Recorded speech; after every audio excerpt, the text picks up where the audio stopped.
મિત્રો, તો હવે આપણે અસાઇનમેન્ટનું સોલ્યુશન કરશું, બરાબર? ધોરણ 8 નું ગણિતનું. તો એમાં 3 ક્વેશ્ચન છે, એનો દાખલા નંબર પહેલો. તો આને શું છે સર? સૂચના શું છે? સમય સંખ્યાઓના યોગ્ય ગુણધર્મનો ઉપયોગ કરી નીચેનાનું સાદુરૂપ આપો. હવે આપણે આનું જો આ કાઉન્સ છે, વચ્ચે ગુણાકાર ઓછા ગુણાકાર, તો હવે આને આપણું સાદુરૂપ આપવાનું છે. તો એક વસ્તુ સમજો, આ અને આ પદ વચ્ચે કેનો સંબંધ છે? ગુણાકાર. ગુણાકાર. અને આ અને આ વચ્ચે ગુણાકાર, બરાબર? તો વચ્ચે શું છે? માઈનસ. તો વચ્ચે માઈનસ અથવા પ્લસ હોય અને એક આ પદ અને એક આ પદ, તો ઈ બેયમાં જે સરખું હોય એ આપણે અગાઉ શીખેલા સામાન્ય કાઢી લઈએ. તો આ આખું ગુણાકારમાં છે, આ બે આખા ગુણાકારમાં છે, વચ્ચે માઈનસ છે, બરાબર? એક આ પદ ને આ પદ, આ બે માંથી સરખું કોણ છે? અહીંયા -3/8, અહીંયા -3/8. તો ઈ છે ને સામાન્ય નીકળશે, એટલે -3/8 સામાન્ય. તો કૌંસની અંદર બચશે કોણ? 28/25. વચ્ચે ઓછા છે તો ઓછાની નિશાની એમને 3/25. હવે શું કરશું? હવે આપણે આનું પેલા સોલ્યુશન કરી નાખીએ. આ બે વચ્ચે છે ને કે જો અંશ અને છેદ ચોકડી ગુણાકાર કરીએ, જો આવું હોય તો. પણ આમાં જો છેદ અને છેદ બે સરખા હોય તો ચોકડી ગુણાકારની જરૂર નહીં પડે, નકર આપણે જો અલગ અલગ હોય તો ચોકડી ગુણાકાર કરવો પડે. તો આમાં આપણે ચોકડી ગુણાકાર નહીં કરીએ. શું કામ? કેમ કે છેદ સરખા છે. જો છેદ સરખા હોય તો એને એકવાર લખી નાખો, અને ઉપર જે હોય એને, બરાબર, જે સરળ બાદબાકી થતું હોય કરી નાખવાનું. હવે 28 માંથી 3 બાદ કરી નાખો. 28 માંથી 3 બાદ થાય એટલે 25/25. 25 એકા 25. તો 25 ઉડી ગયા. તો -3/8 છે, અને ગુણાકારમાં શું બચ્યું? 1. તો ઈ બે નો ગુણાકાર કરીએ, -3/8 એને ગુણ્યા 1, એટલે ઈનો ઈ જવાબ આવશે -3/8. તો આ તમારો પહેલો દાખલો એકદમ સહેલો હતો. શું કર્યું કે આપણે સામાન્ય કાઢ્યા, પછી જે વધુ કૌંસમાં વધ્યું એનો લસા લીધો. લસામાં એવું છે, જો બે છેદ સરખા હોય તો એકવાર લખી નાખવાનો, 28 - 3 એટલે 25. 25 માંથી 25 એ તો એટલે 25 એકા 25, -3/8. દાખલા નંબર 2. તો આ દાખલા નંબર 2 માં શું છે? બધા વચ્ચે આ બધા વચ્ચે શું છે? Plus plus minus. તો એક પ્લસ માઈનસ, આમાં ક્યાંય ગુણાકાર છે નહીં. તો આપણે આ બધાનો છે ને કે લસાની રીતે પણ કરશું, લસાની રીતે કરી શકીએ. તો લસા આમાં લેવાની જરૂર નહીં પડે. જો અહીંયા છેદ સરખા છે, 18 અને 18, 19 અને 19. જો 18 અને 18 ઈ બે છેદ સરખા છે તો ઈ બે ને ભેગા લખી નાખો, કે એને એકવાર લખી નાખો. 18 અને 11 + 7, અને વચ્ચે આ જે 19 અને 19 વાળા જે છે, જો છેદ સરખા હોય તો એને બેને એક સાથે લખીને ઉપરનો જે સરળ બાદબાકી કરી શકાય. હવે આ 19 અને આ 19 ઈ બેને ભેગા લખી નાખો, એટલે પ્લસ છેદમાં 19, 23 ઓછા 4. હવે આ જે ઉપર સરવાળો કરી નાખીએ આપણે, બરાબર? 11 ને 7 એટલે કે 18 છેદમાં 18, અને વત્તા 23 માંથી 4 બાદ કરો એટલે 19, એટલે 19/19. હવે આ છેદ ઉડી જાય, 18 એકા 18 અને 19 એકા 19. 18 ઉડી ગયા, 19 ઉડી ગયા, તો કોણ બચ્યું? 1 + 1. તો 1 + 1 એટલે કે 2. તો એકદમ સહેલો દાખલો હતો. હવે અગાઉનો દાખલો નંબર 3 જોજો. દાખલા નંબર 3. તો ત્રીજા દાખલામાં શું છે કે ભાઈ 1/2 એને ગુણ્યા 13/10 વત્તા 1/2 એને ગુણ્યા 7/10. તો આ બે વસ્તુ છે એકબીજાને ગુણાકારમાં, આ બે વસ્તુ એકબીજાને ગુણાકારમાં, વચ્ચે શું છે? પ્લસ. તો આ પદ અને આ પદમાંથી સરખું હોય ને એને સામાન્ય કાઢી લો, એટલે એક મોટો કૌંસ કરવાનો. ઈ કૌંસ કરી લીધા પછી શું કરવાનું કે આમાં બેમાં સરખું હોય ને એને સામાન્ય કાઢી લો. અહીંયા તો આ બેમાં સરખું શું છે? અહીંયા 1/2, અહીંયા 1/2. તો 1/2 આપણા સામાન્ય નીકળશે. હવે આ કૌંસમાંથી 1/2 તો સામાન્ય નીકળી ગયા, તો બચ્યું કોણ? 13/10. હવે વત્તા ને વત્તા, વચ્ચે નિશાની તેમની તેમ. હવે આમાંથી 1/2 છે ઈ તો સામાન્ય નીકળી ગયા, તો બચ્યું કોણ? 7/10. તો હવે 1/2. હવે આ બે નું શું કરશું આપણે? લસા. ટૂંકમાં આપણે શું કરશું? છેદ સરખા હોય, અહીંયા 10 અહીંયા 10, તો એને એકવાર લખશું. જો અહીંયા 8 હોય અહીંયા 9 હોય તો આપણે ચોકડી ગુણાકાર કરીએ. ચોકડી ગુણાકાર આવશે ત્યારે શીખવાડી દઈશ. તો 10 અને 10 એને છેદ સરખા છે તો એકવાર લખો અને 13 + 7. હવે શું કરશું આગળનો દાખલો 1/2. 13 ને 7 નો સરવાળો કરી નાખો એટલે 20/10. હવે આ છેદ ઉડી જાય 10 દુ 20 થઈ જશે અથવા 0 0 ઉડી ગયા બરોબર 10 દુ 20 તો બચ્યું કોણ 1/2 ગુણ્યા 2. આ બે વચ્ચે સંબંધ ગુણાકારનો છે 2 એકારે ગુણાઈ જાય એટલે કે 2 એકા 2 2/2 એટલે 2 2 ઉડી ગયા તો આપણો જવાબ આવશે 1 બરોબર આપણો જવાબ 1. તો આ દાખલા નંબર 3 અહીંયા પૂરો થાય. હવે આગળનો દાખલા નંબર 4 જોજો. દાખલા નંબર 4 તો દાખલા નંબર 4 માં શું છે કે બધું ગુણાકારમાં છે 4/9 ગુણ્યા 1 અપૂર્ણાંક 4/5 ગુણ્યા 5/4. હવે આ છે ને મિશ્ર અપૂર્ણાંક છે.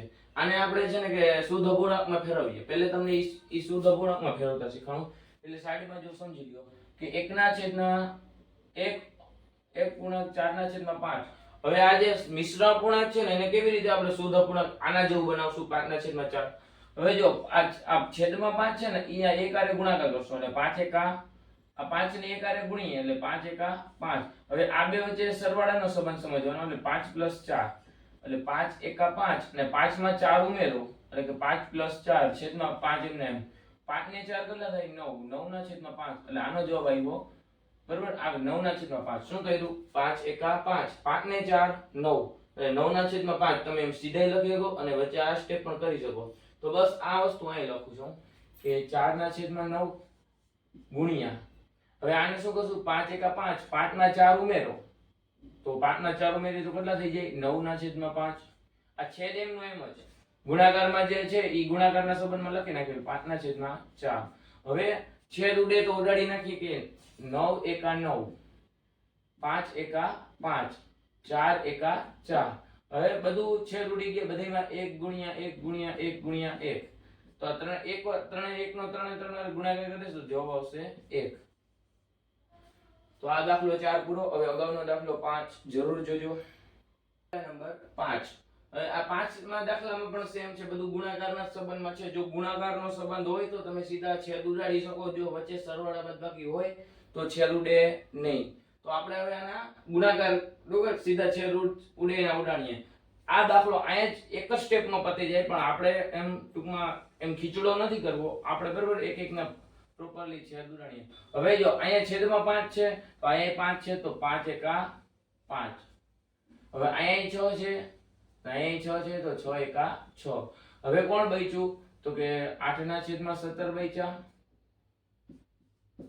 ગુણ્યા 17/8 બચ્યા. હવે આ વળી પાછા છેદરૂપ છે કે 8 એકા 8.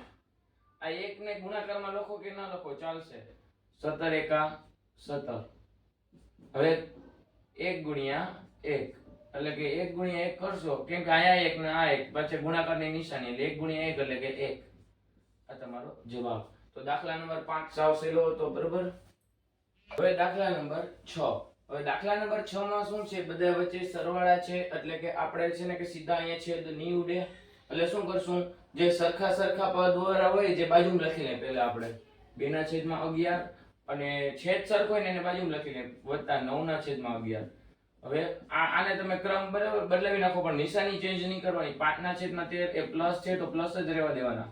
8/13 પ્લસ છે તો પ્લસ જ રહેવા દેવાના. હવે સરખા છે જે છે બરાબર. હવે એને છેદ સરખા છે આ બેના 11 અને 11 તો તમે એક વખત લખી નાખો છેદને બરાબર ઉપર 2 + 9 કરી નાખો અહીંયા વત્તા.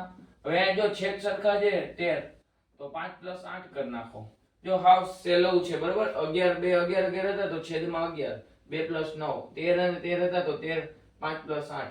હવે 9 ને 2 11 છેદમાં 11 વત્તા 5 ને 8 એટલે 11 એટલે 13 સોરી 5 ને 8 13 છેદમાં પાછા 13 એ છેદ ઉડી જાય 11 એકા 11 13 એકા 13 તો 1 + 1 એટલે કે જવાબ આવશે 2. એકદમ સહેલો દાખલો હતો. ચલો અગાઉનો દાખલો 7મો જોજો. હવે દાખલા નંબર 7. અહીંયા શું છે કે 7/5 ગુણ્યા -3/12 પ્લસ 7/5 ગુણ્યા 5/12. તો હવે આમાં છે ને આ મોટો કૌંસ જોઈને કોઈ એમ ન વિચારતા કે આમાં ઓહો આ બધું અઘરું હશે. અઘરું કાંઈ નથી. આ છે ને કે આ ગુણ્યાની અને માઇનસની નિશાની આપણે ભેગી ન લખી શકીએ ને, એટલે નાનો કૌંસ હોય તો મોટો કૌંસ કરવો પડે. આ ગુણાકારમાં છે ને આ ગુણાકારમાં છે, વચ્ચે વત્તા છે. તો આમાં અને આમાં સરખું શું છે? તો 7/5, અહીં 7/5, તો એને કાઢો સામાન્ય. તો આપણે શું થશે કે બરાબર ના બરાબર એક અહીં કૌંસ કરી નાખવાનો. હવે આમાં બેમાં સરખું હોય ને એને સામાન્ય બહાર કાઢી લ્યો. એટલે કે 7/5 અહીંયા છે ને અહીંયા છે, તો એને સામાન્ય કાઢી લીધા. તો આ કૌંસમાંથી 7/5 સામાન્ય વયા ગયા. તો આ કૌંસની અંદર બચ્યું શું? -3/12. વચ્ચે પ્લસ તો છે જ. આ કૌંસમાંથી 7/12 સામાન્ય નીકળી ગયા. તો કોણ બચ્યું? 5/12. તો હવે શું કરશું? તો 7/5 એમના તેમ પેલા કૌંસનું આપણે સોલ્યુશન કરી નાખીએ કે શું થશે? છેદ સરખા હોય તો એને એકવાર લખો. ઉપર -3 + 5. હવે 7/5. હવે -3 + 5. હવે જુદી જુદી નિશાની, તો શું કરવાનું? બાદબાકી. તો 5 માંથી 3 જાય તો 2/12. તો છેદ ઉડી જશે. 2 6 12. એટલે જો હવે છે ને કે 6 ઘણા છોકરાઓને આ નાની નાની વસ્તુ નથી ખબર કે 2 6 12 છેદ દાદા આવડે, પણ 6 ઘણી વાર ઉપર લખ નાખે. તમારે એક વસ્તુ યાદ રાખવાની, આ બે માંથી મોટું કોણ છે? તો કે 12. તો 6 ન્યા લખવાના. જ્યાં મોટું હોય ને ન્યા ઈ લખવાના બધા. બરોબર? 6 ને ચોક ને જી આવે તમારે. તો છેદમાં 6 છે. તો 7/5. હવે આના આ બે વચ્ચે ગુણાકારનો સંબંધ હતો. બરોબર? અને ઉપર અંશમાં કઈ ના હોય તો એક તો હોય જ ને, છેદમાં 6. તો સામસામે ગુણાકાર કરો. 7 × 7 અને 5 × 6 30. તો આ તમારો જવાબ 7/30. આ તમારો જવાબ. હવે અગાઉનો દાખલો 8મો જોજો. અને જો અમારી ચેનલને સબસ્ક્રાઇબ ન કરી હોય તો જરૂર સબસ્ક્રાઇબ કરજો. નંબર 8. હવે 9/16 ગુણ્યા 4/12 વત્તા 9/16 ગુણ્યા 9 -3/9. હવે આ ગુણાકારમાં છે, આ પણ ગુણાકારમાં છે. વચ્ચે શું છે? વત્તા. તો આ બેમાં સરખું હોય, સામાન્ય કાઢી લ્યો. તો બરાબર ના બરાબર. હવે એક કૌંસ કરી નાખો. હવે આ બેમાં સરખું હોય ને સામાન્ય કાઢી લ્યો. આમાં 9/16, અહીં 9/16. તો 9/16 સામાન્ય નીકળશે. તો આમાંથી 9/16 ઈ સામાન્ય નીકળી ગયા. તો કોણ બચશે? 4/12. અહીંયા વત્તા છે. આમાંથી 9/16 સામાન્ય નીકળી ગયો. તો કોણ બચશે? -3/9. બરાબર? આ કૌંસ કરી નાખીએ, કેમ કે બે નિશાની ભેગી ના લખાય. હવે 9/16 એમને એમ, 4/12 એમને એમ. હવે આ કૌંસ દૂર કરીએ. વત્તે ઓછે ઓછા 3/9. હવે અહીંયા જો બે છેદ સરખા નથી તો આપણે એકવાર નહીં લખીએ. હવે આપણે અહીં કરશું ફરજિયાત ચોકડી ગુણાકાર. તો ચોકડી ગુણાકાર બધાને આવડતો જ હશે. 9 ચોક 36, 12 તેરી 36 અને 12 નવા 108. કૌંસ પૂરો. હવે 9/16 તેમના તેમ 36 માંથી 36 જાય તો 0, 0/108 ગુણ્યા 7 એટલે કે 9/10. હવે 0/108 હોય તો એનો જવાબ 0 જ આવે. ગુણાકારમાં 0. હવે ગુણાકાર, હવે કોઈ પણ વસ્તુને 0 હારે ગુણો તો જવાબ 0 જ આવે. એટલે તમારો જવાબ આવી ગયો 0. કોઈ પણ વસ્તુનો ગુણાકાર 0 હારે થાય તો 0 જવાબ આવે. તો થેન્ક યુ ફોર વોચિંગ. હવે અગાઉના કોઈ પણ વિડીયોનું સોલ્યુશન જોતો તો અમારી ચેનલને જોજો અને સબસ્ક્રાઇબ કરજો. ધન્યવાદ.